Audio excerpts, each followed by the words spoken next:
हाँ जी, कौन बता रहा है? कौन बता रहा है? पढ़ी है तुमने इलेक्ट्रॉन एफिनिटी? ऐसे कैसे सकता है? इलेक्ट्रॉन गेन एंथैल्पी नहीं पढ़ी होगी, इलेक्ट्रॉन एफिनिटी वर्ड तो पढ़ा हुआ नहीं पढ़ा? चलो देखो भाई, मुझे क्या होता है, मैं पढ़ाया नहीं 9th 10th, मुझे क्या होता, तुम झूठ बोलो सच बोलो। Electron affinity, electron gain enthalpy, it is the amount of energy released or absorbed. It is the amount of energy released or absorbed when electron is added, when electron is added in the outermost shell of, the outermost shell of an isolated gaseous atom, an isolated gaseous atom.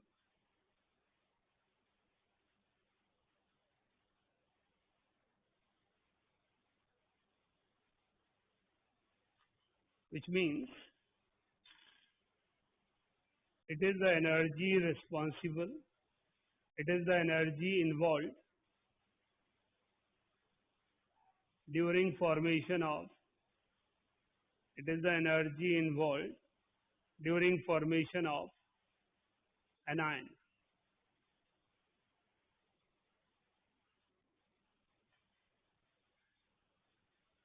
Right. बेटा electron gain enthalpy वो energy है जो anion formation में involve होती है. It is the amount of energy evolve और amount of energy required. या तो रिलीज होनी है या रिक्वायर्ड होनी है, लेकिन कब होनी है? जब एनायन फॉर्मेशन हो. तो हम जानते हैं कि आयनिक कंपाउंड्स में कैटायन और एनायन दो तरह के आयन होते हैं. तो कैटायन फॉर्मेशन में जो एनर्जी इन्वॉल्वमेंट है उसे हम आयनाइजेशन एनर्जी कहते हैं, और एनायन फॉर्मेशन में जो एनर्जी की इन्वॉल्वमेंट है उसे हम इलेक्ट्रॉन गेन एंथैल्पी और इलेक्ट्रॉन अफिनिटी कहते हैं. एक्सप्रेशन लिख लीजिए.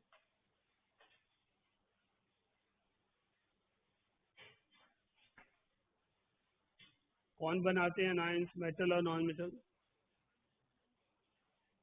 Non metals.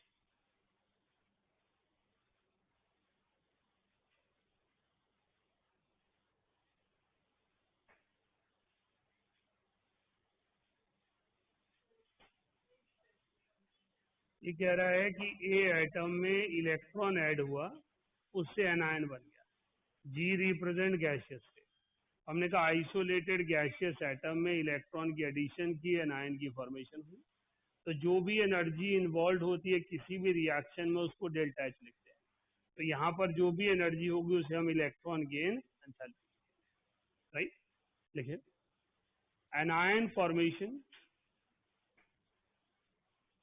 is the characteristic property of, anion formation is the characteristic property of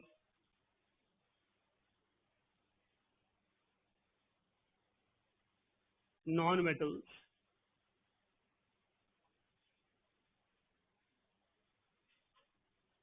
as they have tendency to gain electrons, as they have tendency to gain electrons.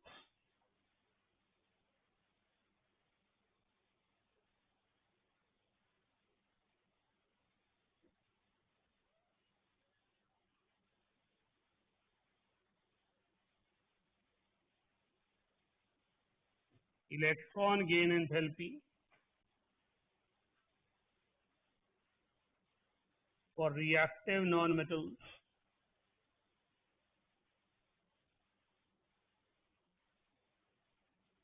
is always negative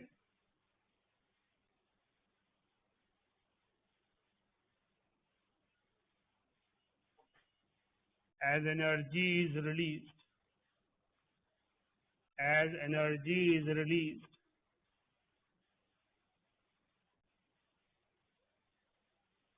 during addition of electron.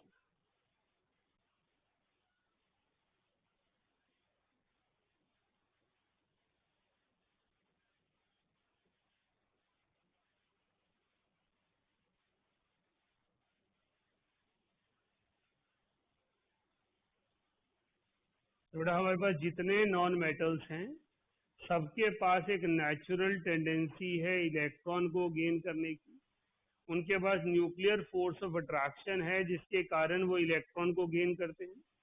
Electron जब infinite shell से shell के अंदर आएगा तो energy release हो जाएगी। तो जब भी फ्री स्टेट का इलेक्ट्रॉन एक एटम के अंदर ऐड होगा तो एनर्जी रिलीज।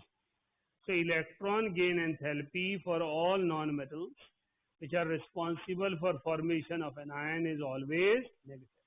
Negative मतलब energy is released, positive मतलब energy is absorbed.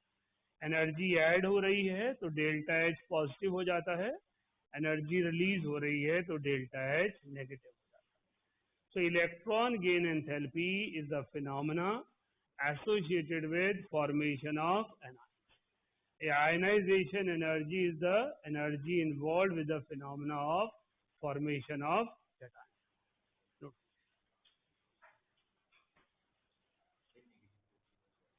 Energy release होगी ना, इलेक्ट्रॉन फ्री स्टेट से एटम में आ रहा है, न्यूक्लियर फोर्स ऑफ अट्रैक्शन उसे होल्ड करेगी तो energy release.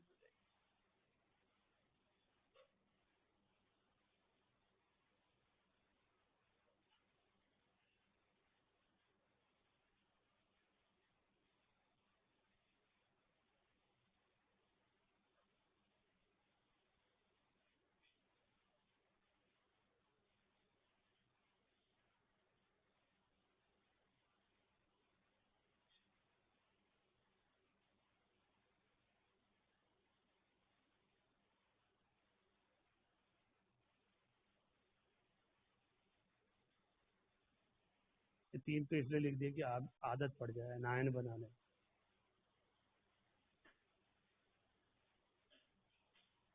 like ionization energy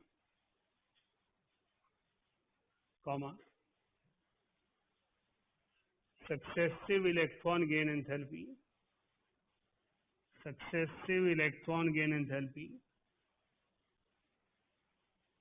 means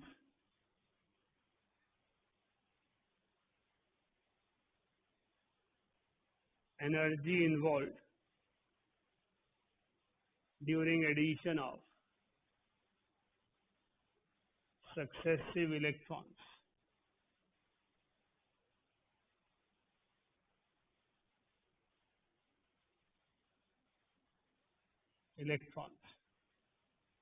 all polyvalent anions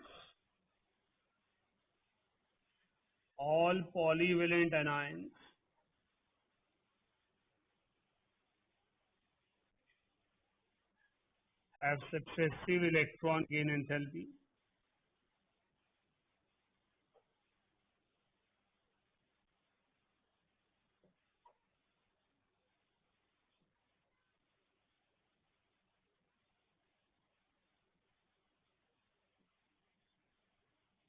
second electron gain enthalpy or successive electron gain enthalpy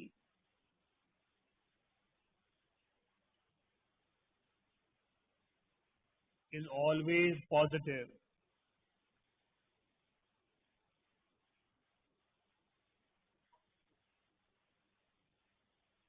as electrons are added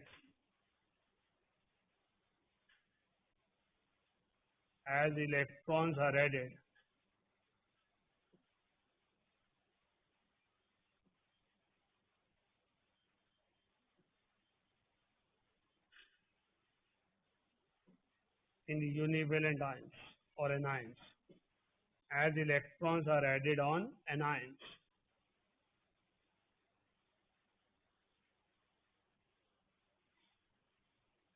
जैसे successive ionization energy का concept है वैसे ही successive electron gain enthalpy का concept है। हमें ये समझना है कि ना एटम में इलेक्ट्रॉन एक साथ ऐड होते हैं ना एटम से इलेक्ट्रॉन एक साथ रिमूव होते हैं। अगर आप 4 इलेक्ट्रॉन निकालना चाहते हैं तो ionization energy 1, ionization energy 2, ionization energy 3 और आयनाइजेशन एनर्जी 4 चाहिए। तब जाके 4 इलेक्ट्रॉन निकलेंगे। अगर आप 4 इंटू आयनाइजेशन एनर्जी 1 देते हैं तो 4 इलेक्ट्रॉन नहीं निकलेंगे। इसी तरह अगर आप 2 नेगेटिव आयन बनाना चाहते हैं तो दोनों इलेक्ट्रॉन इकट्ठे ऐड नहीं होंगे, पहले एक इलेक्ट्रॉन ऐड होगा फिर दूसरा electron add. First electron gain enthalpy negative भी हो सकती है और पॉजिटिव भी हो सकती है, लेकिन सेकंड इलेक्ट्रॉन गेन एंथैल्पी हमेशा पॉजिटिव होगी। रीजन, जब मैं नेक्स्ट इलेक्ट्रॉन ऐड कर रहा हूं तो किस पे ऐड कर रहा हूं? एनायन पर। Anion is negatively charge, electron is negatively charge, they will repel each other.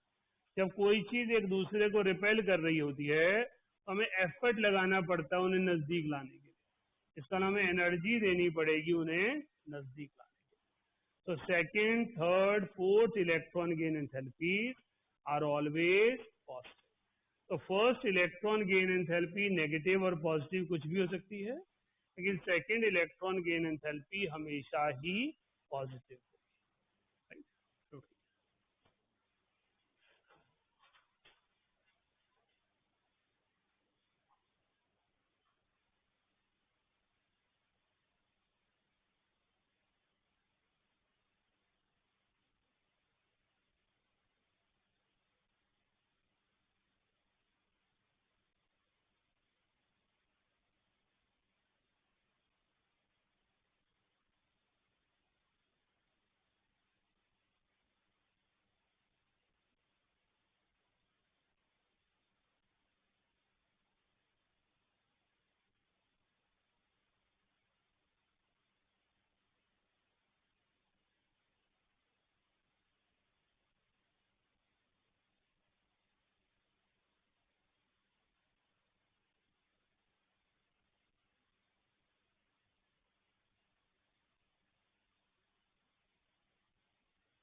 लिखा गया।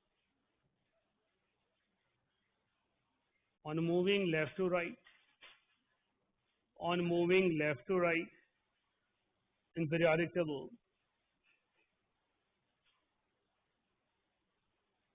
negative electron gain enthalpy increases. Negative electron gain enthalpy increases as non-metallic character increases. As non-metallic character increases.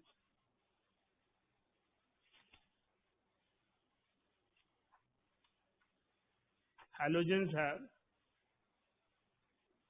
most negative electron gain enthalpy.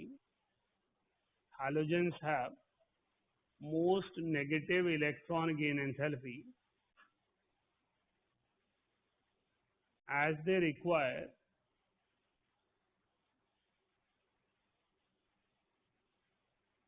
only one electron,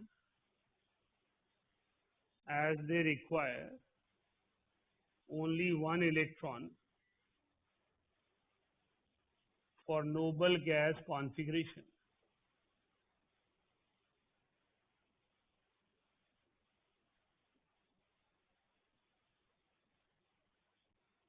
Right?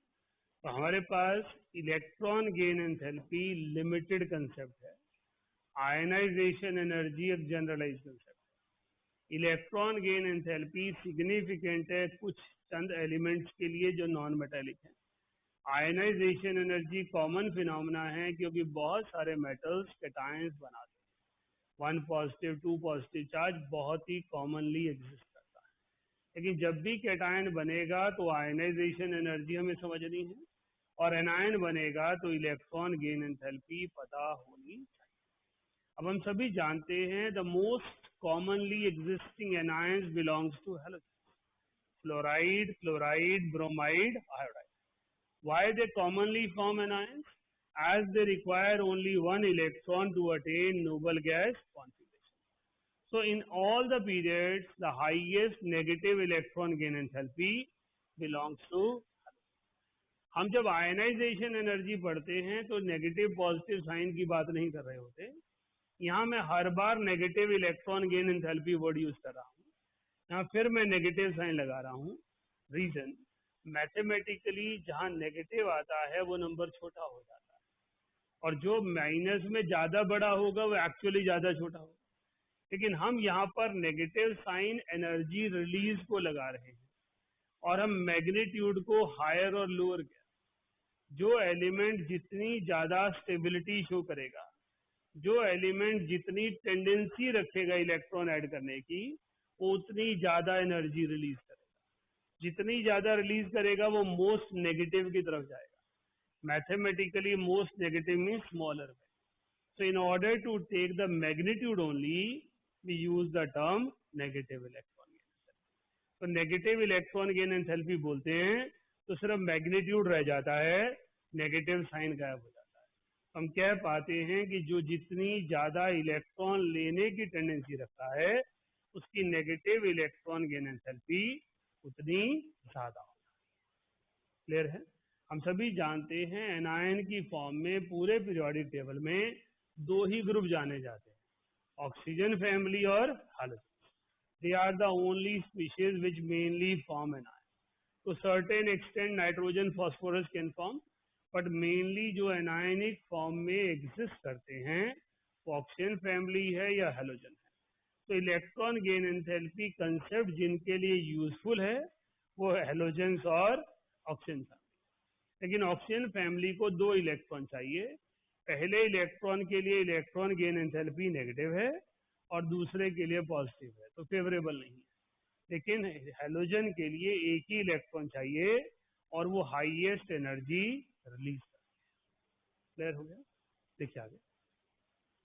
On moving down the group, on moving down the group, size of atom increases. Size of atom increases. So negative electron gain enthalpy. So negative electron gain enthalpy decreases.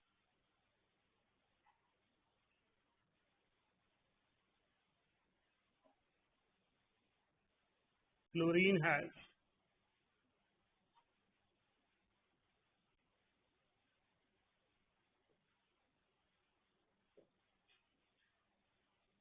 has exceptionally higher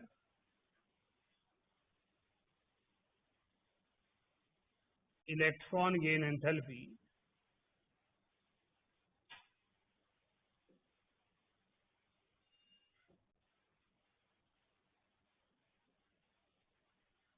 it is highest in periodic table.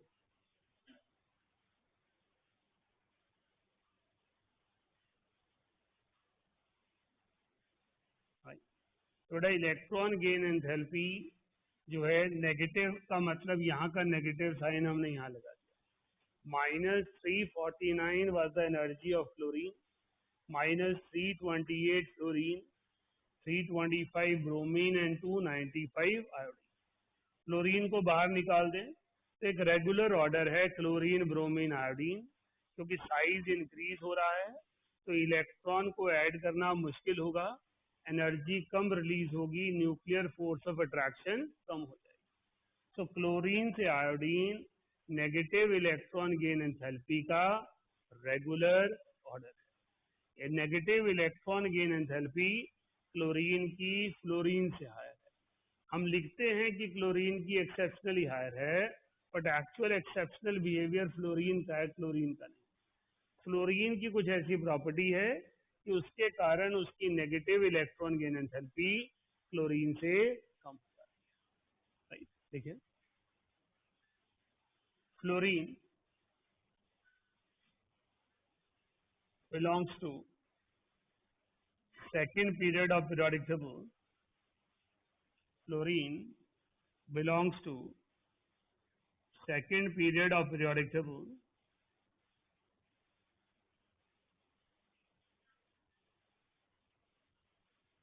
and it has very small size.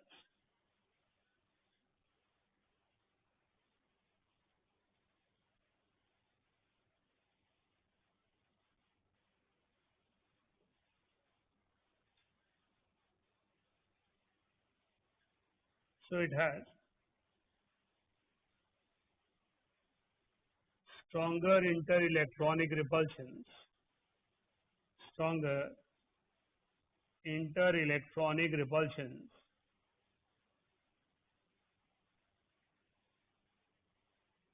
and some energy is absorbed, and some energy is absorbed in order to remove these repulsive forces. In order to remove these repulsive forces.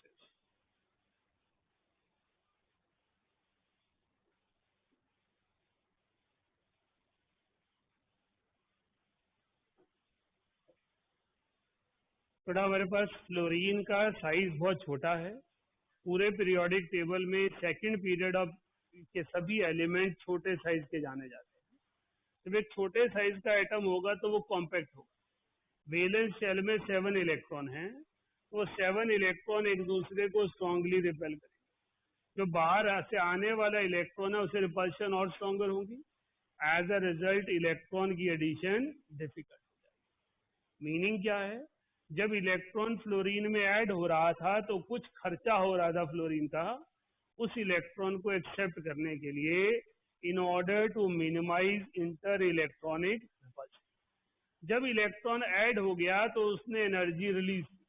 Late से जो energy release हुई वो 380 kilo joule थी, लेकिन वो already 32 kilo joule का 52 kilo joule का खर्चा कर चुका था. तो ओवरऑल जो एनर्जी हमें दिखाई दी वो कितनी दिखाई दी? 320. हमने कहा जब फ्लोरीन में इलेक्ट्रॉन ऐड हुआ तो 328 किलो जूल एनर्जी रिलीज हुई. क्योंकि एनर्जी ज्यादा रिलीज होनी चाहिए थी, इसलिए ये एक्सेप्शन हो गया. हमने कहा ये ऑब्जर्वेशन ऐसी क्यों आई? जब बोहर मॉडल से अभी तक चले आ रहे हैं कि जितनी stronger nuclear force of attraction होगी, इलेक्ट्रॉन उतना टाइटली हेल्ड होगा, उतनी ज्यादा एनर्जी रिलीज करेगा. तो यहाँ पर प्रॉब्लम ये है कि फ्लोरीन छोटा है, इलेक्ट्रॉन चार्ज डेंसिटी ज्यादा है, तो बाहर से आने वाले इलेक्ट्रॉन को इंटर इलेक्ट्रॉनिक रिपल्शन एक्सपीरियंस होती हैं. तो उन रिपल्शंस को ब्रेक करके ही इलेक्ट्रॉन ऐड हो सकता है. तो उन रिपल्शंस को ब्रेक करने के लिए कुछ एनर्जी एब्जॉर्ब हो जाती है, इसलिए हमारे पास इलेक्ट्रॉन गेन एंथैल्पी डिक्रीज हो जाती है. तो फ्लोरीन की इलेक्ट्रॉन गेन एंथैल्पी क्लोरीन से कम. तो फ्लोरीन के बाद क्लोरीन ज्यादा है और उसके बाद रेगुलर ऑर्डर है. क्लोरीन से ब्रोमीन कम है, ब्रोमीन से आयोडीन.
देखिए आगे,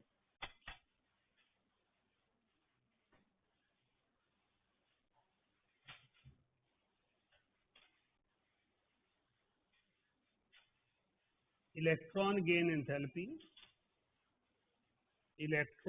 enthalpy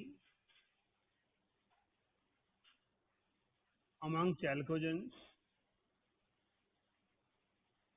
electron gain enthalpy among chalcogens show the similar order, which means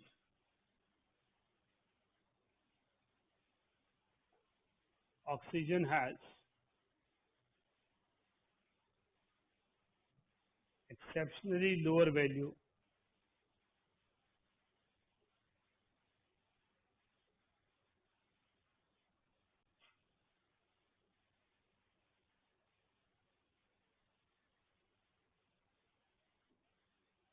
negative electron gain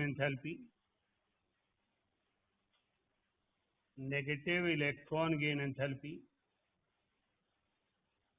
of oxygen is least in its group.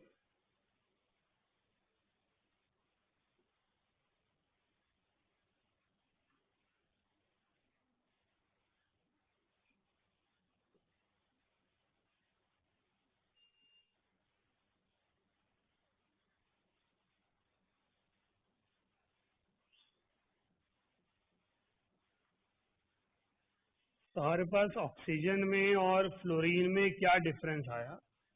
Oxygen में भी इलेक्ट्रॉन गेन एंथैल्पी में exceptional property है, fluorine की तरह ये भी पीछे है, लेकिन इसकी जो वैल्यू है पूरे के पूरे ग्रुप में सबसे कम है। फ्लोरीन की जो वैल्यू थी वो सेकंड नंबर पे थी, इसकी लीस्ट है। रीजन, ऑक्सीजन फैमिली के एलिमेंट्स को एक इलेक्ट्रॉन से नोबल गैस कॉन्फ़िगरेशन नहीं मिलती, तो वो एनर्जी रिलीज ही कम करते हैं और उसके बदले में एनर्जी एब्जॉर्ब बराबर करनी पड़ रही है, तो नेट फॉल जो कर रहा है वो ज्यादा से ज्यादा। तो oxygen has least negative electron gain enthalpy among all elements of group. Oxygen family और हैलोजेंस, इनके लिए ही electron gain enthalpy more important है, as they are known for anion formation. देखिए, like fluorine, oxygen has inter-electronic repulsions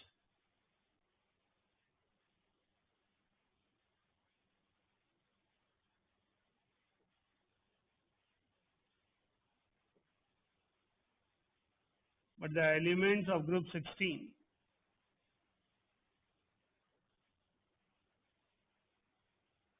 release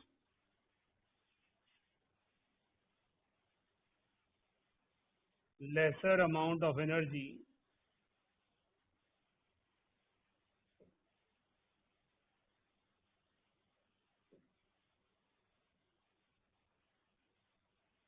so energy of oxygen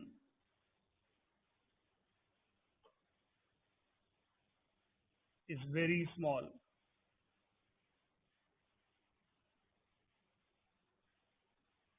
in comparison to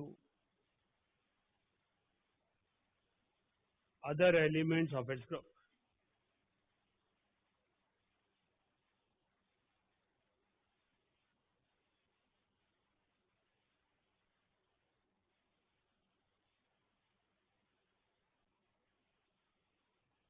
Right? तो हम जो चीज यहाँ पढ़ रहे हैं वो इलेक्ट्रॉन गेन एंथैल्पी है। इलेक्ट्रॉन के एडिशन पर एनर्जी चेंजेस क्या है? सबसे पहले हमने पढ़ा कि जो एलिमेंट इलेक्ट्रॉन लेना चाहता है वो जब इलेक्ट्रॉन लेगा तो बदले में एनर्जी रिलीज करेगा, so electron gain enthalpy is negative. हमने कहा electron gain enthalpy important property है ग्रुप 16 और ग्रुप 17 के लिए, as they have natural tendency to form anion. वो सभी एलिमेंट एनायन बनाना चाहते हैं, इसलिए वहां पर एनायन फॉर्मेशन पर एनर्जी रिलीज। हमने कहा अगर ट्रेंड की बात करें तो along the period negative electron gain enthalpy increases, down the group negative electron gain enthalpy decrease. Reason बोले तो increase in non metallic character along period, decrease in non metallic character on moving down. तो हमारे पास trend regular आ रहा है, sulphur, selenium, tellurium. इसी तरह से एक रेगुलर ट्रेंड था हैलोजेंस में, क्लोरीन, ब्रोमीन, आयोडीन। यहाँ पर क्लोरीन एक्सेप्शनल था और यहाँ पर ऑक्सीजन एक्सेप्शनल है, but otherwise the trend is regular as we were expecting. Size बड़ा होगा, nuclear force of attraction poor हो जाएगी, एनर्जी जो है कम रिलीज होगी। So 200 kilojoule energy is release from sulphur, 195 from selenium, 190 from tellurium and only 141 from oxygen. ये energy data आपके याद करने के लिए नहीं है, जस्ट कंपेयर करने के लिए जो चीज पढ़ रहे हैं एक्सपेरिमेंटली उसमें क्या ऑब्जर्व किया, राइट। तो हमने ये याद रखना है पूरी केमिस्ट्री में कि second period of periodic table exceptional होगा हर चैप्टर में, क्योंकि इनका साइज एक्स्ट्रा ऑर्डिनरी स्मॉल है, उसकी वजह से इनकी प्रॉपर्टीज यूनिक हो जाती है। आप सभी जानते हैं कार्बन फैमिली में कार्बन यूनिक है, बाकी सारे एलिमेंट उसी ग्रुप के हैं, उसी फैमिली के हैं, वही कॉन्फ़िगरेशन है, लेकिन कार्बन की प्रॉपर्टीज बिल्कुल अलग है। नाइट्रोजन फैमिली में नाइट्रोजन की प्रॉपर्टीज बिल्कुल अलग है। तो जो फर्स्ट एलिमेंट है जो सेकंड पीरियड को बिलोंग करता है, इनकी प्रॉपर्टीज एक्सेप्शनली डिफरेंट होती हैं due to their small size.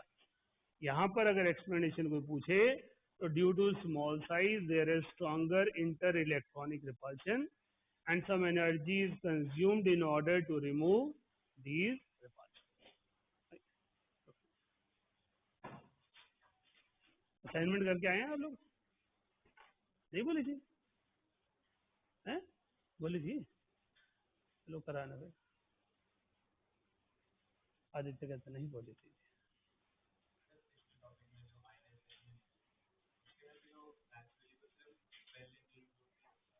हम्म हम्म हम्म नहीं, हमें कह रहे हैं कि इलेक्ट्रॉन गेन एंथैल्पी भी कितने भी एलिमेंट पे स्टडी की जा सकती है, किसी भी लेवल तक हो सकती है, लेकिन मोर कॉमनली उसकी यूज नहीं है, क्योंकि हमें बार बार इलेक्ट्रॉन ऐड करके एनायन बनाने की जरूरत नहीं है। इलेक्ट्रॉन निकालने के बाद हमारे पास खाली न्यूक्लियस बच जाता है, तो न्यूक्लियस की प्रॉपर्टीज को समझना हमारे लिए जरूरी है। इसलिए आयनाइजेशन एनर्जी में successive ionization energy more important है, right.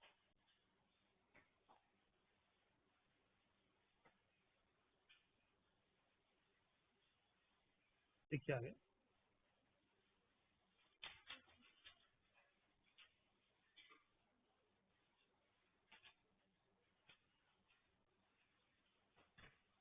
Electron gain enthalpy? Electron gain enthalpy is positive for electron gain enthalpy is positive for alkaline earth metals, nitrogen and noble gases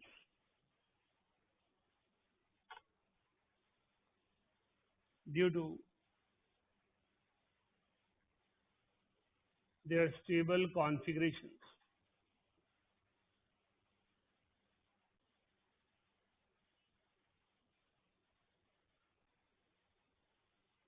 Due to their stable configurations.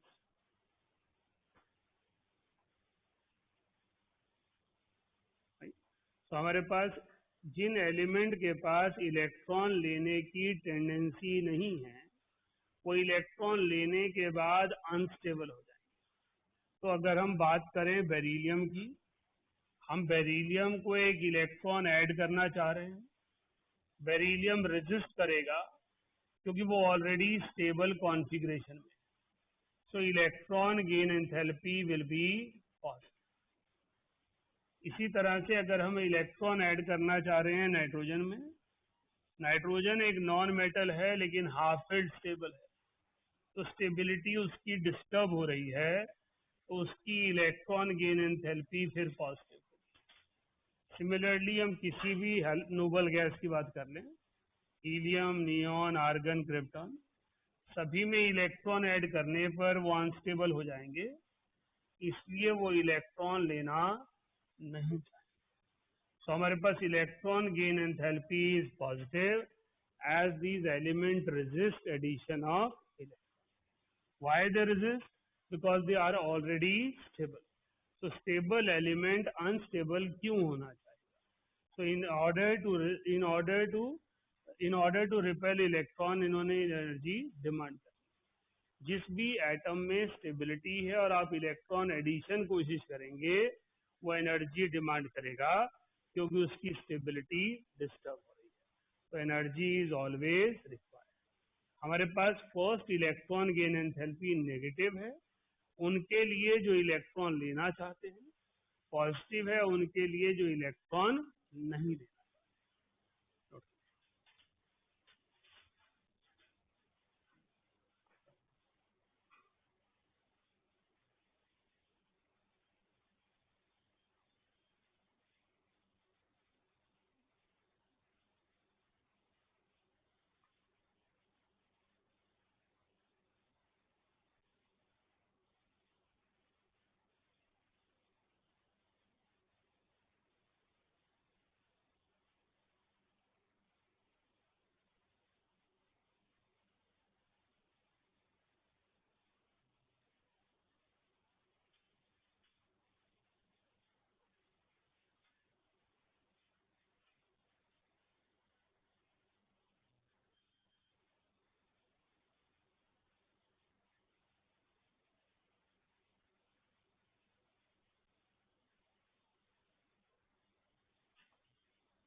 Next देखिए,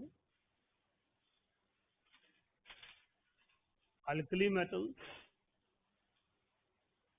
are reactive metals. Alkali metals are reactive metals. They have natural tendency to lose electrons,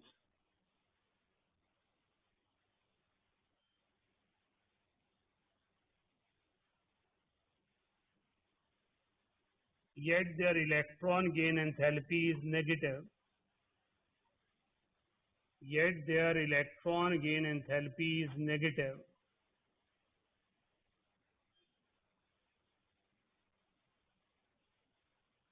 as they have half-filled configuration. As they have half-filled configuration, or they require one electron for stability.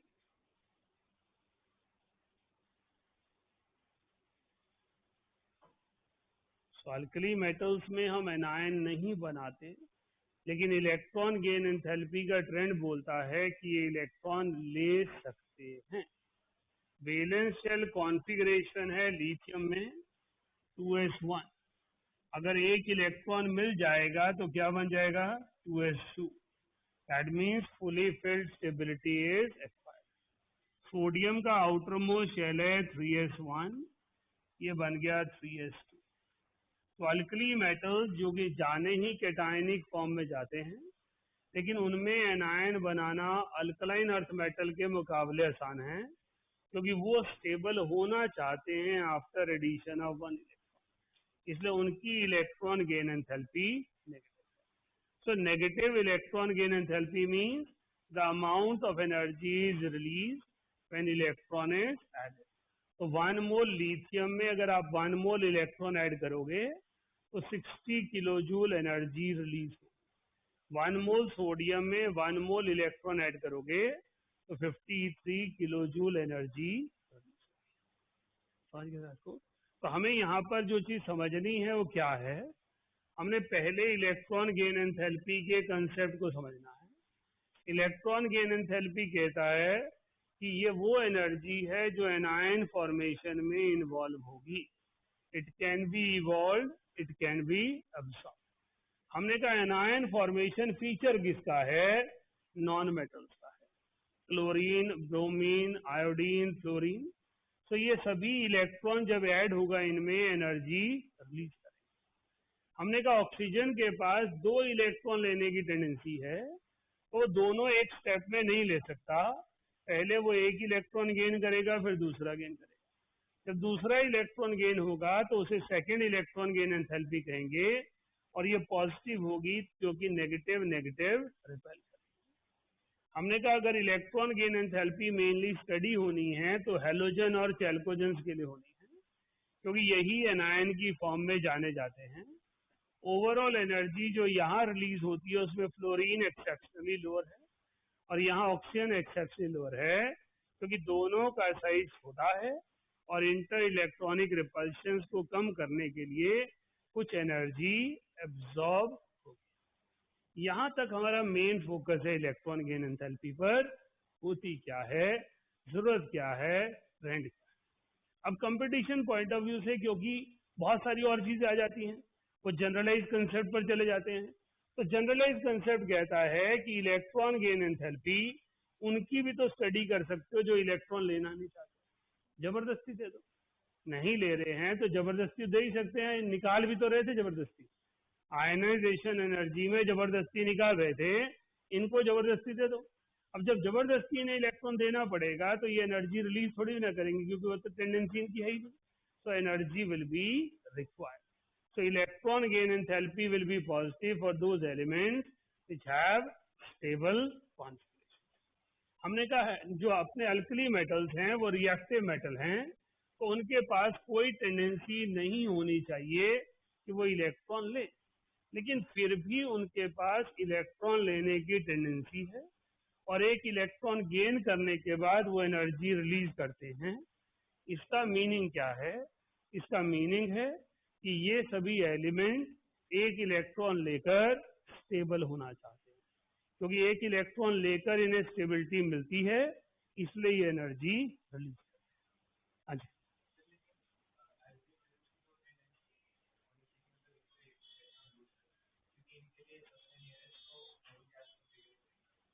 इनकी tendency है +1 में जाने की, true, लेकिन इनकी जो electron gain enthalpy है वो भी नेगेटिव है, क्योंकि इलेक्ट्रॉन ऐड भी हो सकता है. ये इस फॉर्म में एग्जिस्ट नहीं करते जो बोर्ड पे लिखे मैंने, राइट. लेकिन हम स्टडी करना चाह रहे हैं कि हम इलेक्ट्रॉन सबको देना चाह रहे हैं. लेने वाले तो 2 ही थे, चैल्कोजन और हेलोजन. अब हम कह रहे हैं सबको बांट दो, देखो क्या क्या करते हैं सारे. तो हमने कहा कि alkaline earth metal, nitrogen family और नोबल गैसेस रेजिस्ट करेंगे और उनकी इलेक्ट्रॉन गेन एंथैल्पी पॉजिटिव होगी. रेस्ट ऑल की नेगेटिव होगी, इंक्लूडिंग रिएक्टिव मेटल, क्योंकि एक इलेक्ट्रॉन लेने पर ये स्टेबल. मैंने ये नहीं कहा कि ये इस फॉर्म में एग्जिस्ट करेंगे, मैंने ये कहा कि एक इलेक्ट्रॉन ले सकते हैं, क्योंकि इलेक्ट्रॉन लेने के बाद शेल फुली फिल्ड हो जाए. ये तो हम सारे ही जानते हैं कि ये केटायन बनाते हैं, एनायन बनाते ही नहीं. लेकिन हम कह रहे हैं कि ये एनायन बना सकते हैं, क्योंकि एक इलेक्ट्रॉन लेने के बाद ये स्टेबल कॉन्फ़िगरेशन एक्वायर, राइट. तो ठीक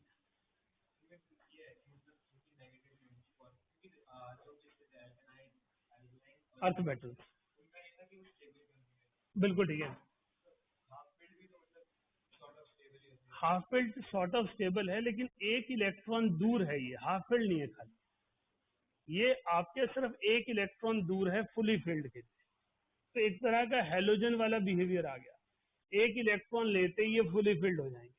हेलोजन P5 से एक इलेक्ट्रॉन लेते ही P6 बन जाएंगे. इस तरह अल्कली मेटल एक इलेक्ट्रॉन लेते ही S2 बन जाएंगे, इसलिए एनर्जी रिलीज कर रहे हैं. ये एनर्जी इतनी नहीं होती सफिशिएंट, ये आयन की फॉर्म में एग्जिस्ट करता है, लेकिन स्टिल एनर्जी इज.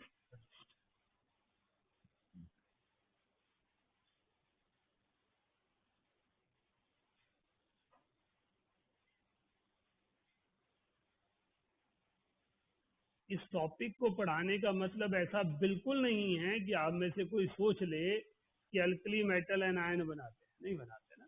हम तो सिर्फ पढ़ रहे हैं कि अगर इलेक्ट्रॉन ऐड हुआ तो वो एनर्जी रिलीज करेंगे या एब्जॉर्ब करेंगे।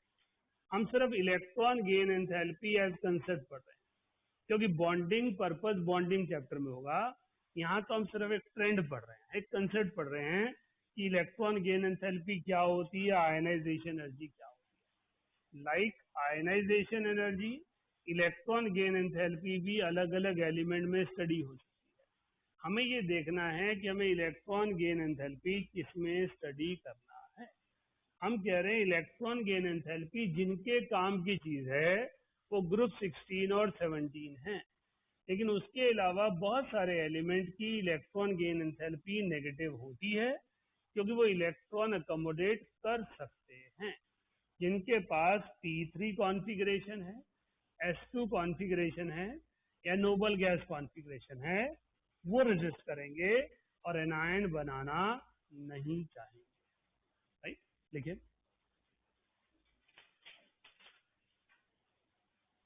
Electron gain enthalpy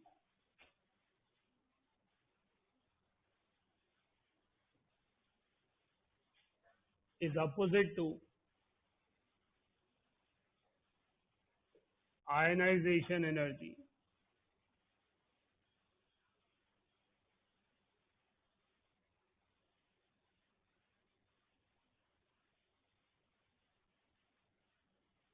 So electron gain enthalpy of sodium ion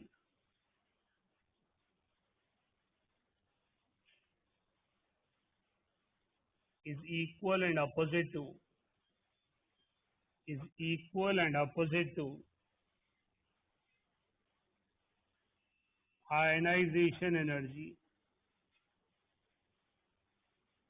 of sodium.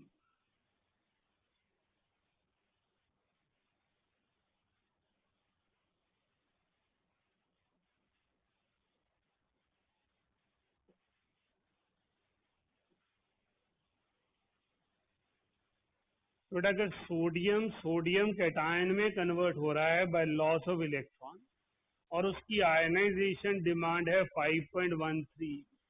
ये डाटा कहाँ से लिया? कल एक न्यूमेरिकल किया था हमने लास्ट क्लास में कि सोडियम आयन की जो एनर्जी है वो 5.13, तो ये पॉजिटिव है। तो जब सोडियम आयन में आप इलेक्ट्रॉन ऐड करेंगे और सोडियम एटम बनाएंगे तो उतनी ही एनर्जी रिलीज होगी जितनी एनर्जी पहले एब्सॉर्ब।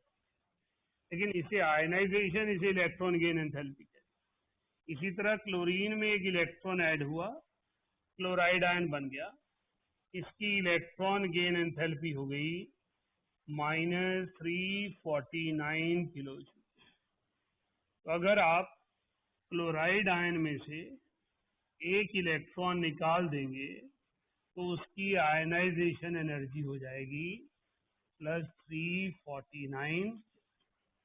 तो electron gain enthalpy and ionization energy are related like this. तो एक एलिमेंट की आयनाइजेशन एनर्जी उसके आयन की इलेक्ट्रॉन गेन एंथैल्पी है, या एक एलिमेंट की इलेक्ट्रॉन गेन एंथैल्पी उसके आयन की आयनाइजेशन। बट साइन अपोजिट होंगे। अगर आयनाइजेशन एनर्जी रिक्वायर्ड है तो electron gain enthalpy release, right.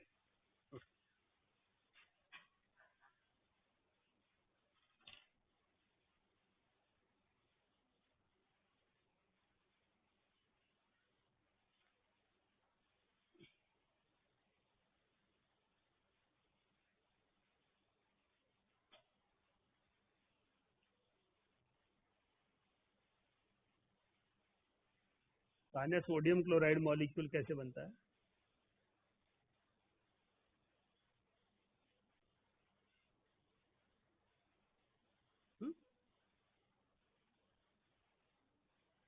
हाँ ठीक है, कैसे बनता? कैसे?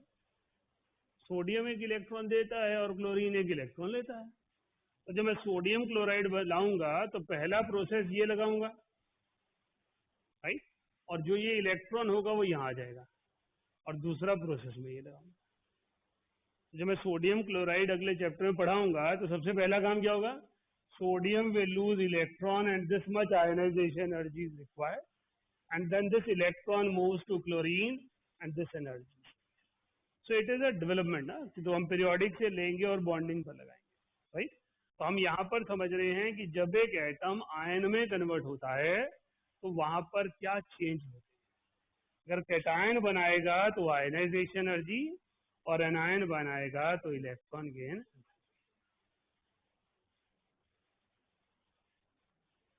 और ये प्रोसेस कहाँ होता है? इफ यू रिमेम्बर, कहीं पढ़ा आपने? इलेक्ट्रोलिसिस पढ़ी है कभी आप लोगों ने? इलेक्ट्रोलिसिस में क्या होगा? Sodium ion will gain electron converted to sodium atom. तो वहां पर एक एनर्जी रिलीज हो रही होगी ये, और एनोड पे chloride ion will lose electron converted to chlorine, right? तो जब हम इलेक्ट्रोलिसिस पढ़ते हैं प्लस 2 में तो वहां पर ये फैक्टर बीच में आ जाता है, राइट? तो उस एनर्जी को क्या बोल सकते हैं? तो हमसे पूछ लिया जाता है उसे इलेक्ट्रॉन गेन एंथैल्पी और आयनाइजेशन एंथैल्पी, राइट? तो इस तरह से ये चीजें आपको अंडरस्टैंड करनी. तो पहले मैंने आपको जनरल कंसेप्ट पढ़ाया जो आपके स्कूल में भी काम आना है. इलेक्ट्रॉन गेन एंथैल्पी क्या होती है, उसकी definition. Successive electron gain enthalpy positive क्यों होती है? इलेक्ट्रॉन गेन एंथैल्पी का ऑर्डर हैलोजन में और चैल्कोजन में क्या है? उसके बाद में कंपटीशन लेवल पर लेके आपको कि उसको किस किस तरीके से और पूछा जा सकता है, किस तरह से उसको इंटरप्रेट करना है, इलेक्ट्रॉन गेन एंथैल्पी और आयनाइजेशन एनर्जी कैसे लेते हैं. ठीक है, नोट डाल के रखिएगा. earlier it was known as earlier it was known as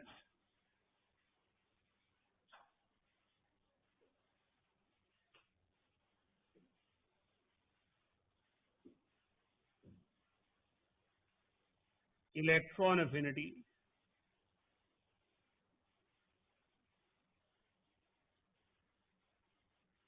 which means affinity for electrons.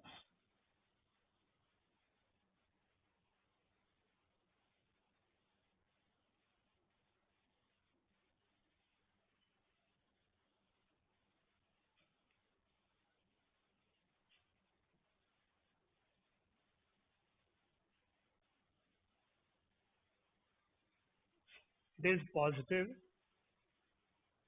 when energy is released,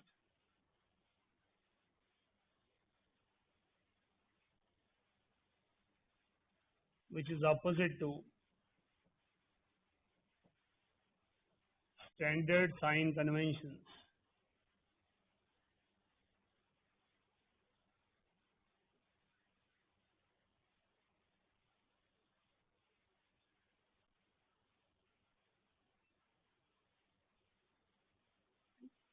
तो हमारे पास, इसलिए मैंने आपसे पूछा क्योंकि मुझे लगता है कि कहीं ना कहीं पढ़ाते हैं आपको इलेक्ट्रॉन एफिनिटी.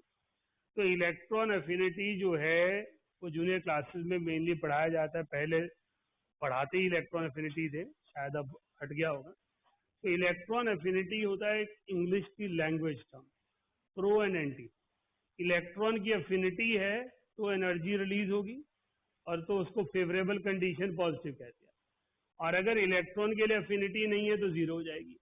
तो हमारे पास हैलोजन की, नोबल गैसेस की इलेक्ट्रॉन एफिनिटी जीरो और हैलोजन की इलेक्ट्रॉन एफिनिटी हाईएस्ट. अभी हमने क्या किया, उसे मॉडिफाई करके एक टर्म बना दी, electron gain enthalpy. Electron gain enthalpy is widely acceptable because enthalpy is the standard term for heat change. किसी भी प्रोसेस में होने वाले हीट चेंज को एंथैल्पी कहा जाता है. जो वो प्रोसेस होता है उसके सिंबल लगा दिया जाता है, जैसे Eg लगा दिया तो इलेक्ट्रॉन गेन हो गया, राइट? तो हमारे पास एंथैल्पी एक स्टैंडर्ड सिंबल था जिसका मतलब energy release is negative, absorbed is positive. तो हमने क्या किया, इसका रिलेशन ढूंढा कि जो वेरिएशन आएगी उसकी वजह क्या है. तो हमने ये एक रिलेशन बनाया. R is the gas constant जो स्टेट्स ऑफ मैटर में पढ़ाया जाता है. T is the temperature in kelvin scale. 5/2 RT की वैल्यू इसके सामने छोटी होती है तो इसको निगलेक्ट कर देते हैं. तो हम कहते हैं basically electron gain enthalpy is minus of electron affinity. तो जब कंपैरिजन करना होता है तो हम इलेक्ट्रॉन एफिनिटी में कर लेते हैं, क्योंकि नेगेटिव इलेक्ट्रॉन गेन एंथैल्पी बोलने की जरूरत नहीं पड़ती. नेगेटिव इलेक्ट्रॉन गेन एंथैल्पी बोलूं, इलेक्ट्रॉन एफिनिटी बोलूं, मीनिंग इज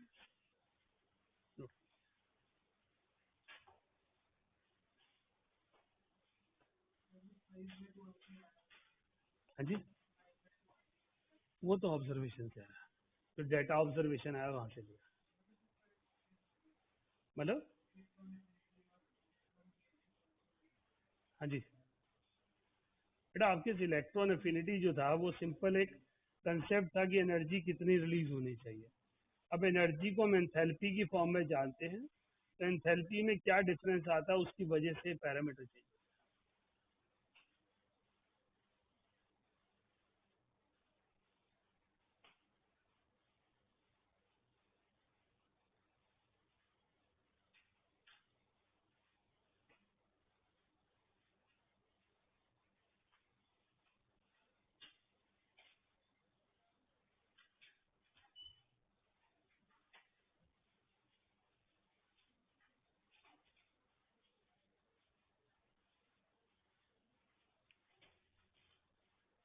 हाँ जी, कंप्लीट हो गया। So this is electron gain enthalpy. Next topic लीजिए, इलेक्ट्रोनेगेटिविटी। अगली क्लास में शीट करके आनी है ना, electronegativity.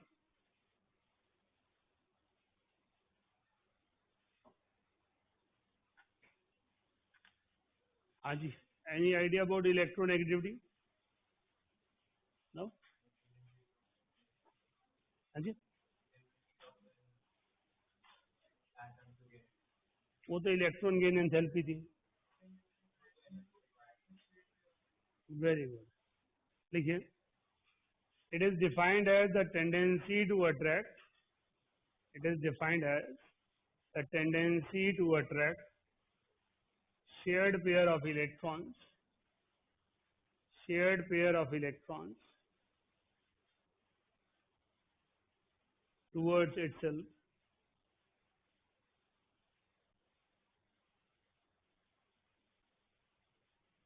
It is the property of covalent compounds. It is the property of covalent compounds.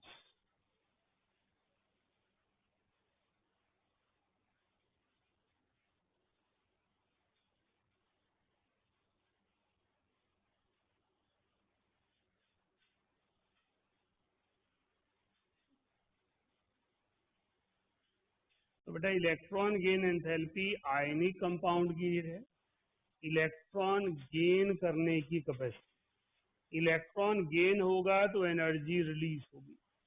Electron negativity covalent की टेंडेंसी। तो जब एक कंपाउंड आयनिक होगा तो उसमें आयनाइजेशन एनर्जी और इलेक्ट्रॉन गेन एंथैल्पी दो प्रॉपर्टीज लगेंगी, और जब एक कंपाउंड कोवेलेंट होगा तो उसमें इलेक्ट्रोनेगेटिविटी लगेगी। शेयर्ड पेयर, जो दो इलेक्ट्रॉन दो एटम के बीच में शेयर होते हैं, उनको खींचने की capacity, that is called electronegative. लिखिए आगे,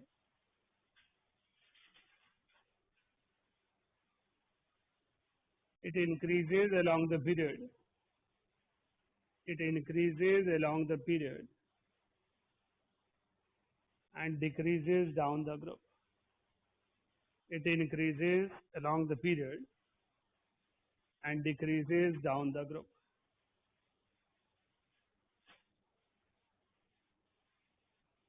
Electronegativity of fluorine, electronegativity of fluorine is highest among all elements of periodic table. Among all elements of periodic table.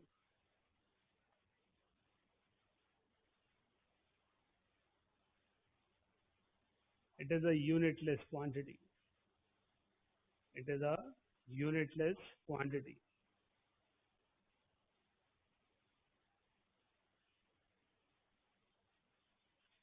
Right? तो इलेक्ट्रोनेगेटिविटी क्या चीज है? वो टेंडेंसी है किसी भी एटम की इलेक्ट्रॉन को अट्रैक्ट करने की। On moving along the period, electronegativity regularly increases, and on moving down the group, electronegativity decreases. Reason, nuclear force of attraction. Hydrogen noble gases को हम कंसीडर नहीं कर रहे, क्योंकि वो कोवेलेंट बॉन्ड आसानी से नहीं बनाते। रेस्ट हम बोल रहे हैं alkali metals to halogen electronegativity increases and top to bottom electronegativity. तो इलेक्ट्रोनेगेटिविटी एक टेंडेंसी है एक एलिमेंट की शेयर्ड पेयर ऑफ इलेक्ट्रॉन को अपनी तरफ, right.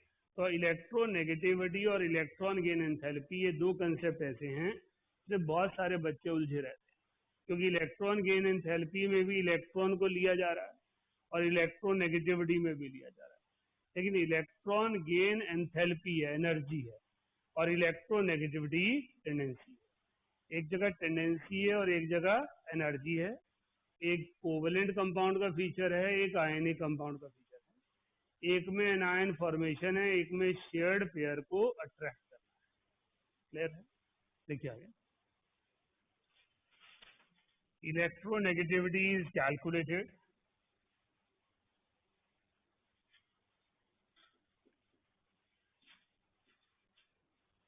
by different scales.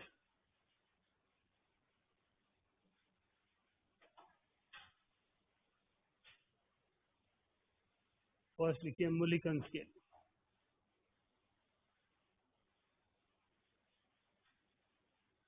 Mulliken scale.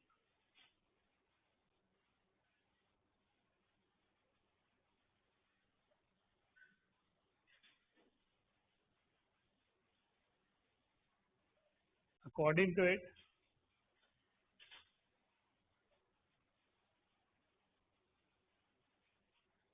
electronegativity is the average of electronegativity is the average of ionization energy and electron affinity.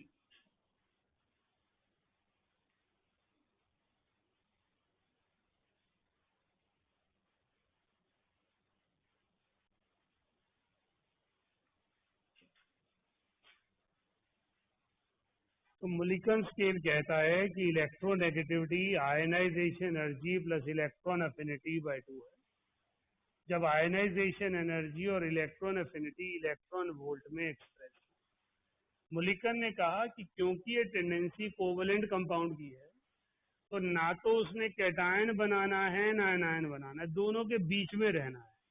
इसलिए cation बनाने के लिए आयनाइजेशन एनर्जी चाहिए और एनायन बनाने के लिए इलेक्ट्रॉन एफिनिटी चाहिए। तो दोनों की एवरेज जो है उसे हम इलेक्ट्रोनेगेटिविटी कह सकते हैं। तो electronegativity of any element is the average of ionization energy and electron. जब उन्होंने ये चीज लिखी तो एक क्वेश्चन रेज हो गया कि ionization energy is highest for noble gases and electron affinity is nearly zero, or if we consider it as electron gain enthalpy it may have higher positive value. इसका मतलब है electronegativity of noble gases will be very high, but electronegativity is the tendency of attracting shared pair of electron and noble gases do not share electron. इसका मतलब है इस data में certain modification required है। जिन elements की electronegativity calculate करते हैं वो सही ही आती है, लेकिन हर एलिमेंट की प्रॉपर्टी को करेक्टली एक्सप्लेन नहीं कर पाते। इसलिए हमें एक और स्केल की जरूरत पड़ी, और पहला आसान तरीका जो था वो मुलिकन ने निकाला कि electronegativity will be average of ionization energy and electron.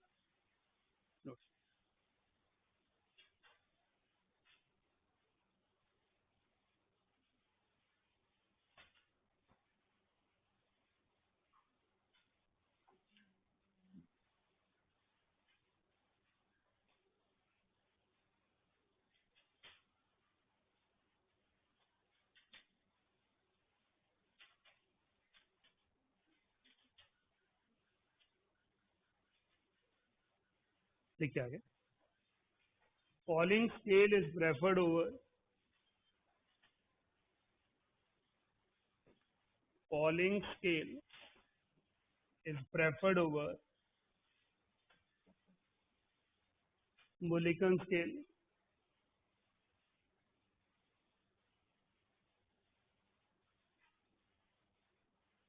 as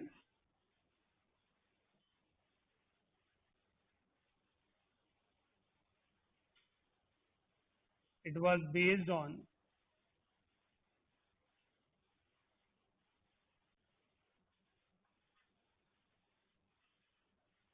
bond dissociation energy,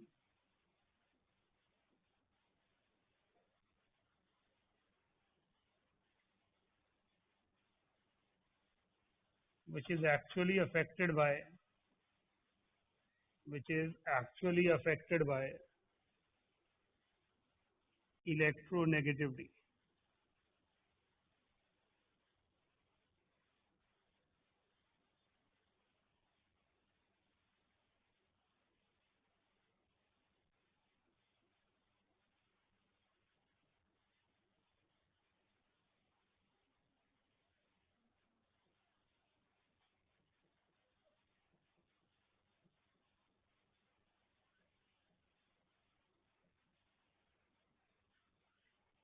तो पॉलिंग क्या कहते हैं?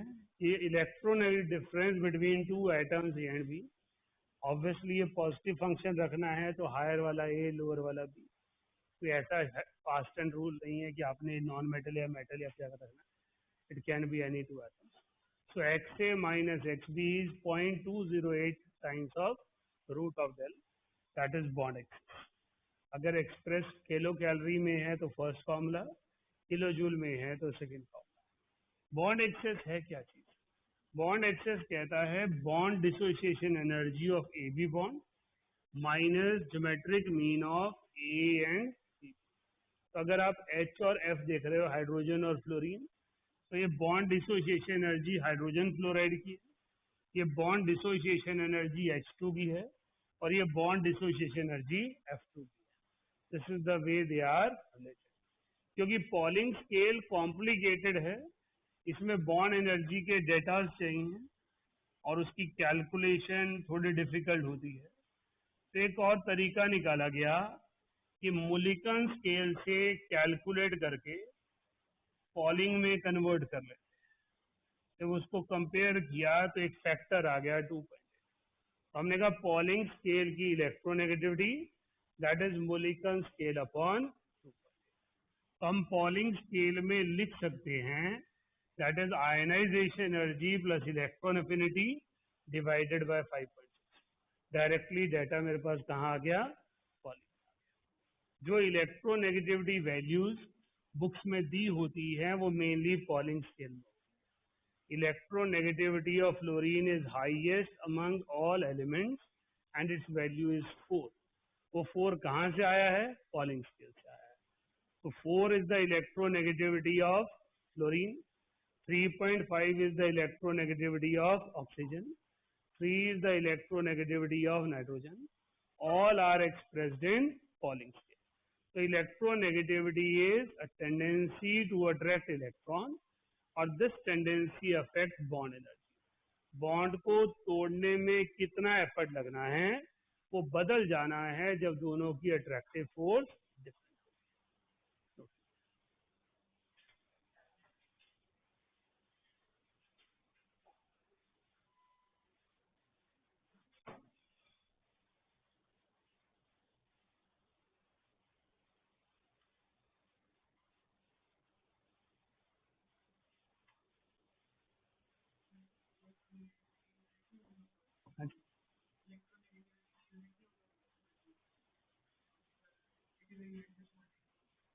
अब वो यूनिटलेस क्वांटिटी है, लेकिन बॉन्ड एनर्जी जिस भी यूनिट में एक्सप्रेस की गई है उसके जरिए निकाली जाती है. फिर उसे डिवाइड कर देते हैं 1 किलो जूल या 1 किलो कर देते हैं ताकि यूनिटलेस.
नेक्स्ट लिखिए.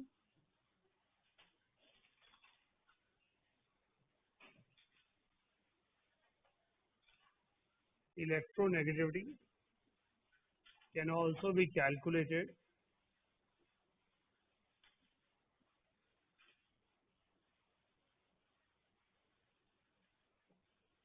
by Alrod-Rosho scale.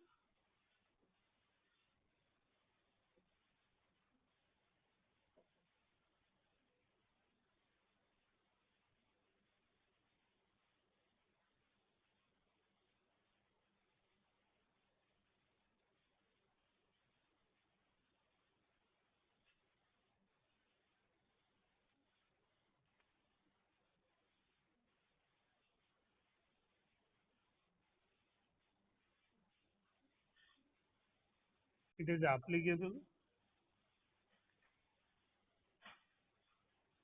to few elements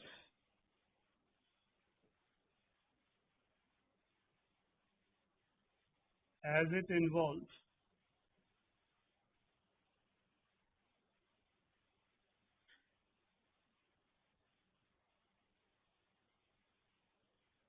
effective nuclear charge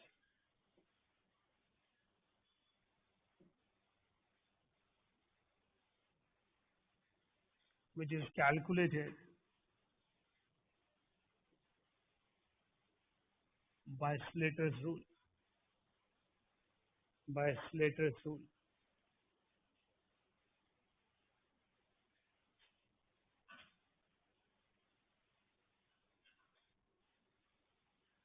electronegativity में मैंने जितने भी ये फॉर्मूले करवाए हैं ये सिर्फ कंपटीशन को फोकस करते हुए करवाए हैं.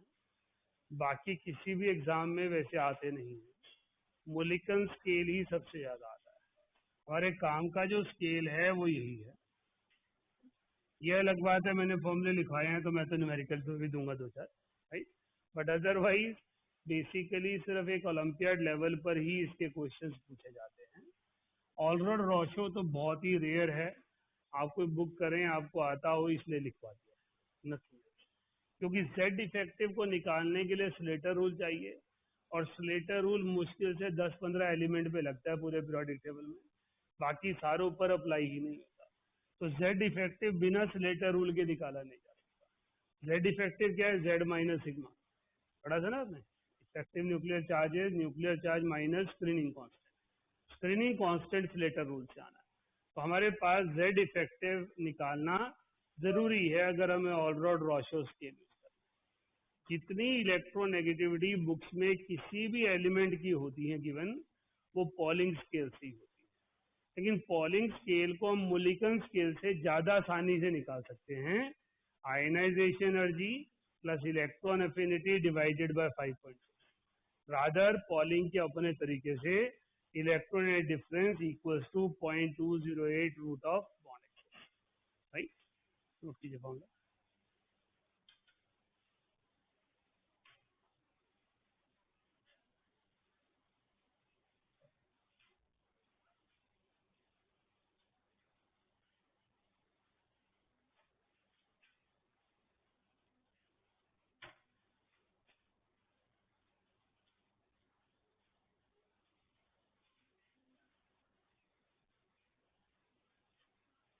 अब हमें पढ़ना है कि इलेक्ट्रोनेगेटिविटी पढ़ने की जरूरत क्यों और इलेक्ट्रोनेगेटिविटी किन चीजों पे डिपेंड करती है. एक तो ऑलरेडी हमने पढ़ लिया that is the radius. On moving along the period electronegativity increases. On moving down the group electronegativity decreases. It means it is inversely proportional to atomic radius. Radius बड़ा होगा तो इलेक्ट्रोनेगेटिविटी कम होगी. रेडियस छोटा होगा तो इलेक्ट्रोनेगेटिविटी ज्यादा. Electron gain enthalpy anion formation है और इलेक्ट्रोनेगेटिविटी शेयर्ड पेयर को अपनी तरफ खींचने की टेंडेंसी. राइट. देखिए factors affecting electronegativity. Factors affecting electronegativity.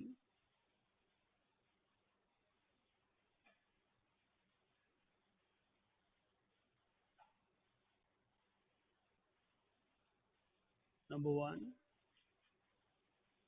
atomic radius वो ऑलरेडी आपने कर लिया है, बस ये लिख लो, inversely proportional atomic radius is inversely proportional to electronegativity.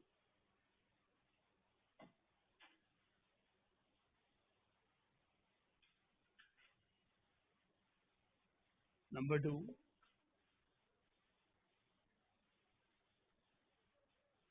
positive charge on metal ion. Positive charge on metal ion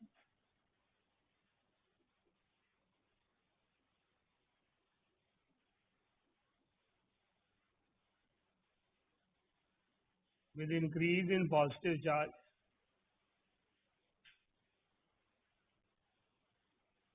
nuclear force of attraction increases. Nuclear force of attraction increases. Positive charge. Nuclear force of attraction increases. So electronegativity increases. Electronegativity increases.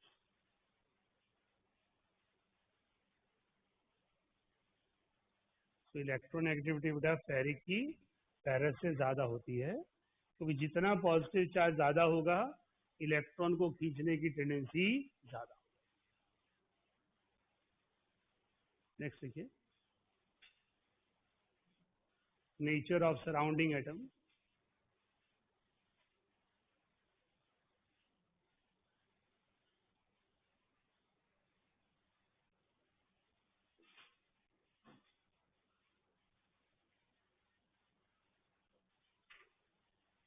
Electronegativity increases. Electronegativity increases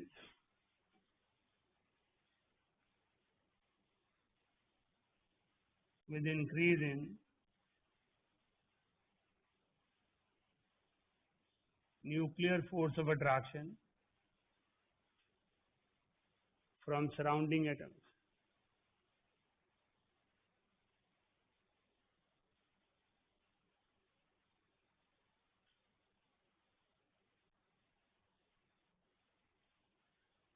बेटा sulphur के surrounding में fluorine है, sulphur के surrounding में chlorine है, sulphur के surrounding में bromine. तो फ्लोरीन सारा इलेक्ट्रॉन चार्ज खींचेगा, as a result sulphur deficient हो जाएगा और ये डेफिशिएंट एटम हायर इलेक्ट्रोनेगेटिव हो जाएगा. तो जो एटम जितना ज्यादा इलेक्ट्रॉन डेफिशिएंट होगा उतनी ज्यादा इलेक्ट्रोनेगेटिविटी हो जाएगी, क्योंकि इलेक्ट्रोनेगेटिविटी है टेंडेंसी टू अट्रैक्ट इलेक्ट्रॉन. किसी एटम को इलेक्ट्रॉन की नीड कब है? जब वो डेफिशिएंट है. उसे नीड नहीं है जब वो इलेक्ट्रॉन रिच है. तो जिस एलिमेंट के सराउंडिंग जितने ज्यादा इलेक्ट्रोनेगेटिव एटम होंगे उसकी इलेक्ट्रोनेगेटिविटी उतनी ज्यादा. नोट कीजिए ऑर्डर, यहाँ लिखा है electronegativity of sulphur.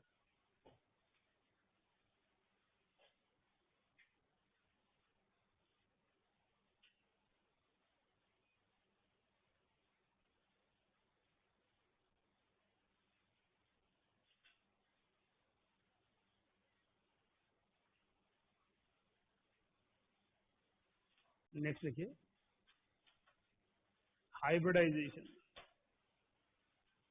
Hybridisation next article नहीं है, फैक्टर ही है. Factor hybridisation.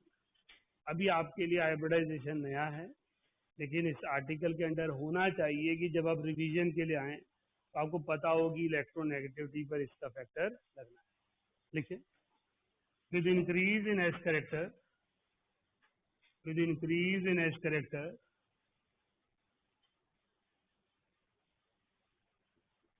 electronegativity increases.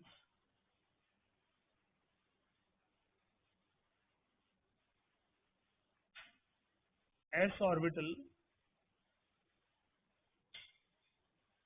has higher penetration path, has higher penetration path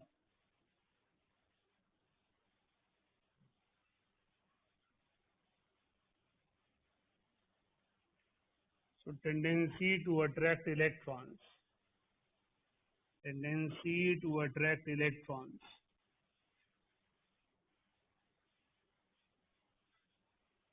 increases.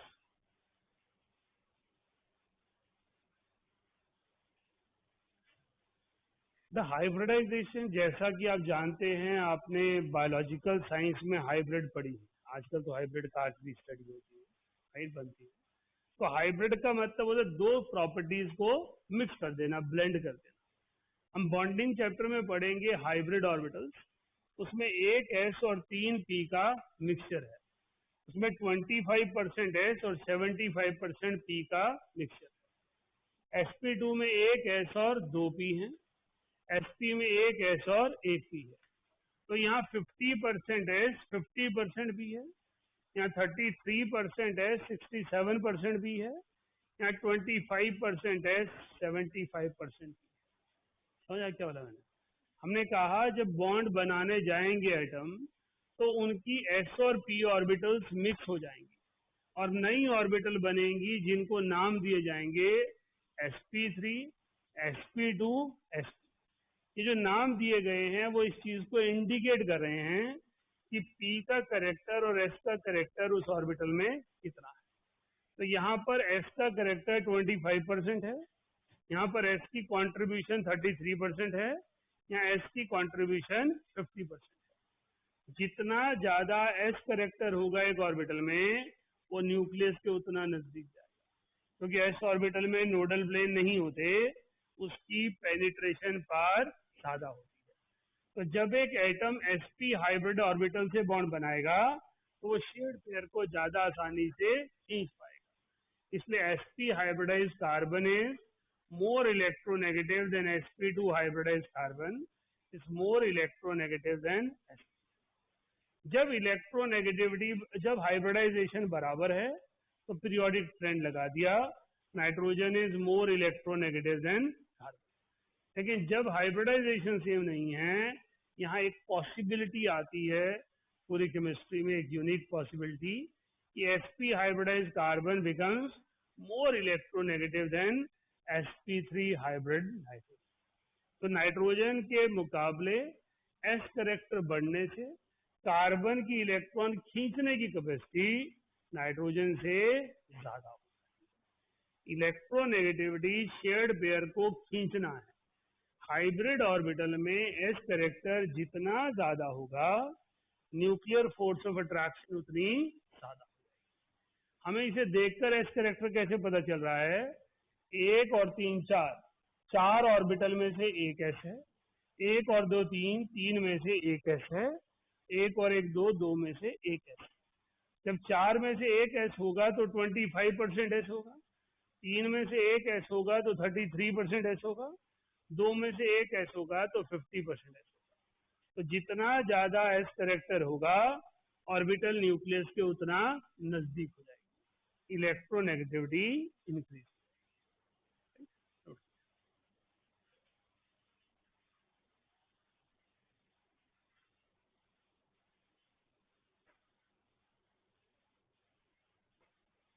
अगली क्लास में दोनों असाइनमेंट डिस्कस होंगे।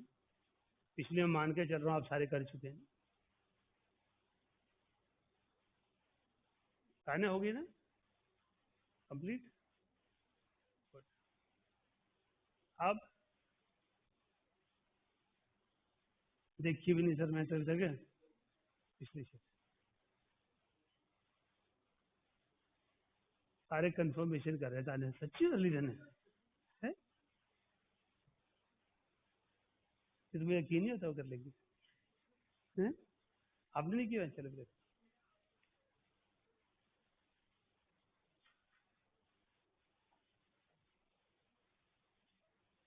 आज हो गया। So this is the way hybridization of valency positive charge are affecting electronegativity. देखिए applications of electronegativity. Applications of electronegativity. Number one,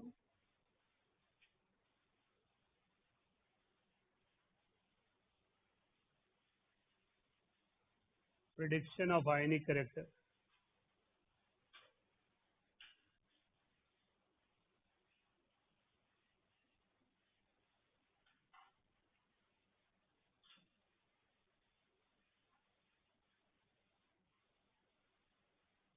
electronegativity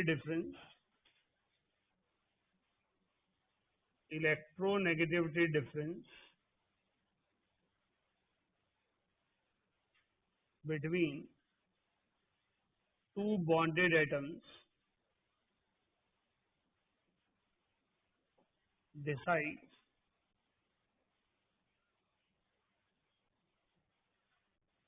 percentage ionic character.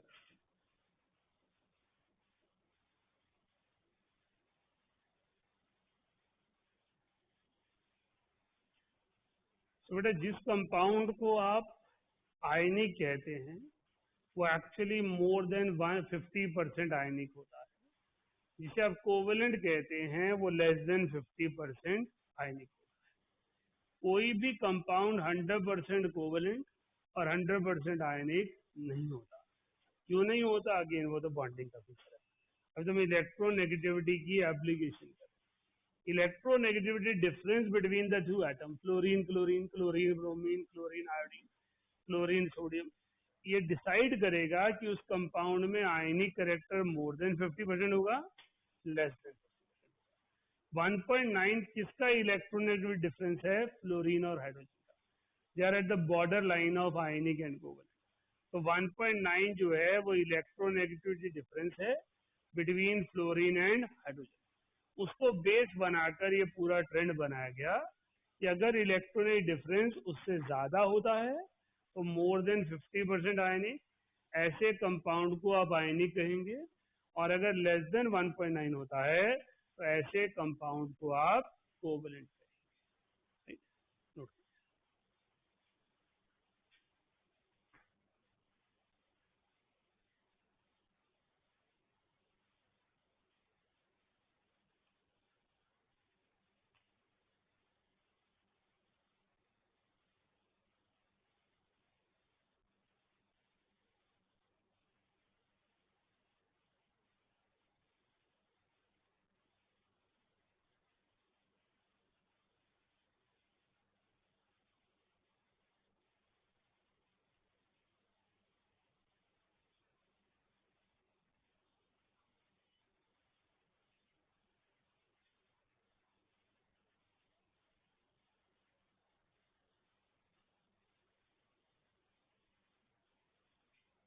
लिखते हैं। It can also be calculated. It can also be calculated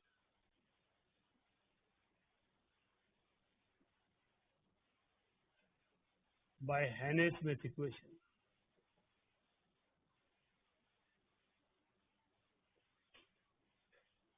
note कर लीजिए साथ साथ।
लिखिए आगे।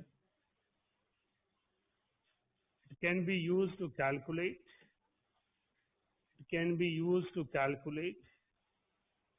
Second point. Bond length.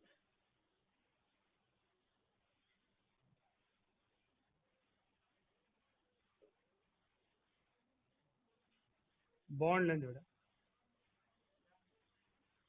Bond length.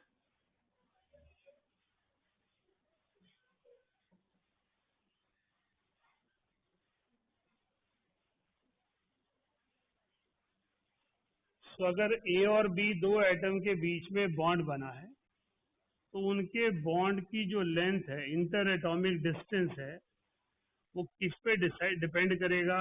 Electronegativity. Radius of A plus radius of B minus 0.09 times of electronegativity. मैंने आपको कोवेलेंट रेडियस जब पढ़ाया तो मैंने कहा प्रेफर करते हैं कि एटम सेम हो, अदरवाइज एक एटम की फोर्स ज्यादा होगी एक की कम होगी तो वो अपनी तरफ खींच लेगा। एज अ रिजल्ट हम डायरेक्टली बॉन्ड लेंथ को यूज नहीं कर पाएंगे। तो अगर दो एटम्स के बीच में इलेक्ट्रॉनिक डिफरेंस बड़ा होगा तो उनकी बॉन्ड लेंथ छोटी हो जाएगी, तो bond length will deviate from its actual value. तो बॉन्ड लेंथ की वैल्यू डिक्रीज हो जाती है जब इलेक्ट्रोनेगेटिविटी डिफरेंस इंक्रीज हो जाता है, क्योंकि इलेक्ट्रॉनिक डिफरेंस इंक्रीज होगा तो एक एटम दूसरे एटम के इलेक्ट्रॉन को अपनी तरफ खींचेगा, तो जो हमने शेडेड एरिया बनाया था एरिया ओवरलैप वो बड़ा हो जाएगा, एज अ रिजल्ट डिस्टेंस छोटा हो जाएगा। तो bond length decreases with increase in electronegativity difference.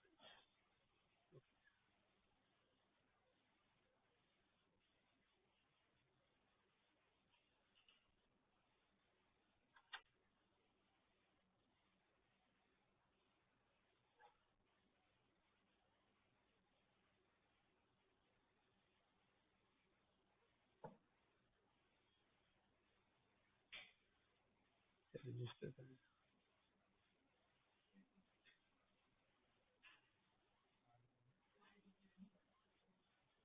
आप मेरे से पूछो क्या पूछना?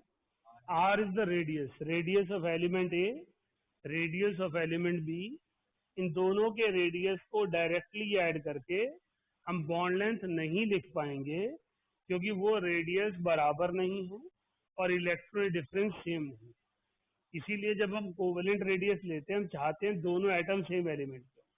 अगर दोनों एटम सेम एलिमेंट के होंगे तो इलेक्ट्रॉनिक डिफरेंस जीरो हो गया।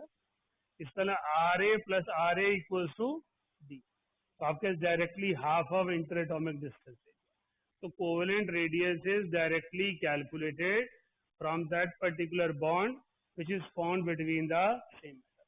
If atoms will not be same, then this distance cannot be directly taken because there is certain electronegativity difference.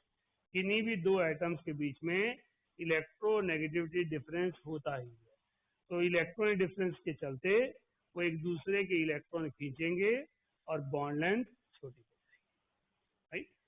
लिखा है इसी पॉइंट के अंदर bond length is inversely proportional to, bond length is inversely proportional to bond strength.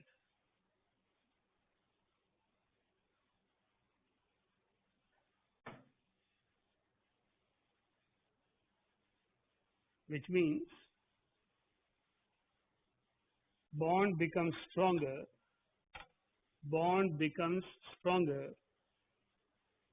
when electronegativity difference increases.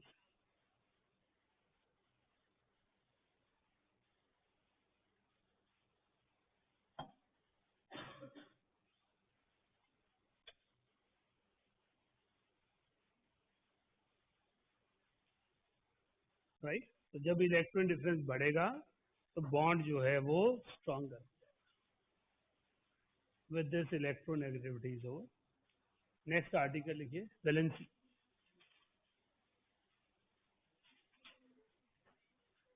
Valency आसान सा topic है, लगे हो इतनी जल्दी? है अच्छा, स्कूल तो चलता ही रहेगा अब। चलो, वैलेंसी तो ऐसे इंटरेस्टिंग सा टॉपिक है, तुम्हें पता ही सारा। वैलेंसी बारे में मैंने क्या बताना, ये बता देगी पढ़ने का। नहीं नहीं, अगला टॉपिक है इलेक्ट्रोनेगेटिविटी से नेक्स्ट। हाँ, पढ़ने का वैलेंसी क्या होती है।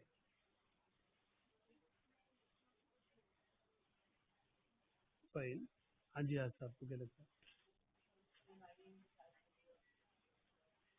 Very good. हाँ जी, रोक। अच्छा, ठीक है, देखिए, it is defined as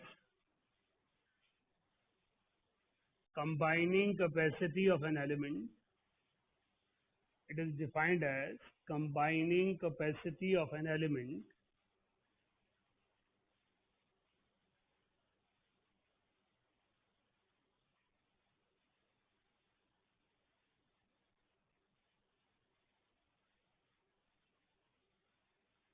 It can be studied as electrovalency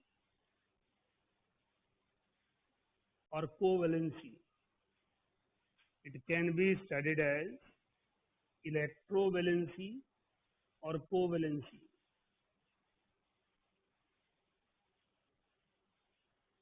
Electrovalency is the charge. Electrovalency is the charge present on ions of any element.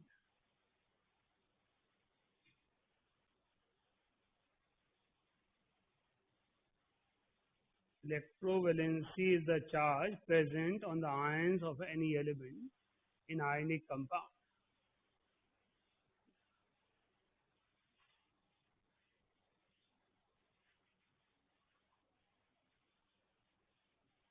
तो हमारे पास इलेक्ट्रोवैलेंसी का मतलब है जितना चार्ज है, सोडियम पर 1 पॉजिटिव, मैग्नीशियम पे 2 पॉजिटिव, ऑक्सीजन पे 2 नेगेटिव, क्लोरीन पे 1 negative.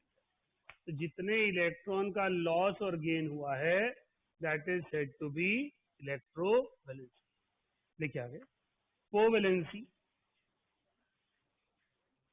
Covalency is the number of covalent bonds, is the number of covalent bonds formed between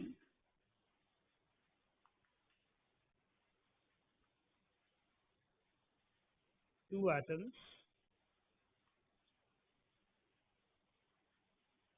or by an atom in a compound, or by an atom in a compound। पहली statement का मतलब था H2O2N2। H2 में H और H के बीच में single bond है, O2 में O और O के बीच में डबल बॉन्ड है, N2 में N और N के बीच में ट्रिपल बॉन्ड है। इसका मतलब हाइड्रोजन की वैलेंसी 1 है, ऑक्सीजन की वैलेंसी 2 है, नाइट्रोजन की वैलेंसी 3 है। सेकंड वाले में जो लिखा है उसका मतलब था H2SO4 में सल्फर की वैलेंसी। अगर कोई पूछ लेता है कि H2SO4 में सल्फर की क्या वैलेंसी है, तो सल्फर के पास 6 बॉन्ड है, तो सल्फर की वैलेंसी 6 है। तो valency of sulphur in sulphuric acid is 6, 1 2 3 4 5 6। Covalent compound में वैलेंसी पॉजिटिव और नेगेटिव नहीं होती, तो वैलेंसी को कंबाइनिंग कैपेसिटी कहते हैं, सिर्फ लॉस और गेन तक लिमिटेड नहीं। लॉस और गेन जो है वो आयनिक वैलेंसी है और नंबर ऑफ कोवलेंट बॉन्ड जो है वो कोवलेंसी है। तो जब वैलेंसी लिखते हैं तो आयनिक और कोवलेंट दोनों को कंसीडर करते हैं, इसलिए हमारे लिए कोवैलेंसी और इलेक्ट्रोवैलेंसी दो अलग टूल है। लिखिए आगे। Valency can not be considered as, valency can not be considered as periodic property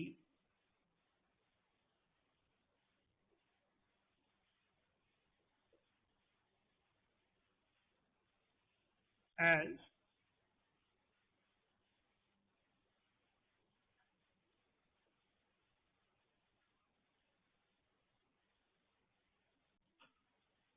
it does not have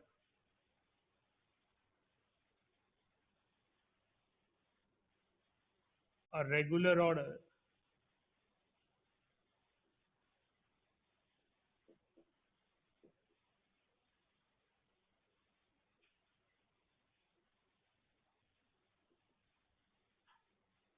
maximum covalency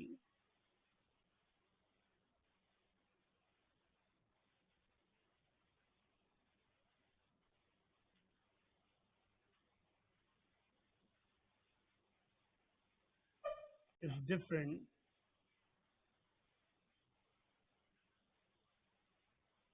with hydrogen and oxygen।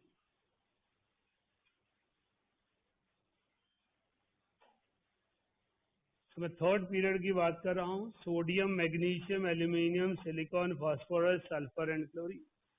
Hydrogen के रिस्पेक्ट में वैलेंसी की वेरिएशन है 1 2 3 4 3 2 1.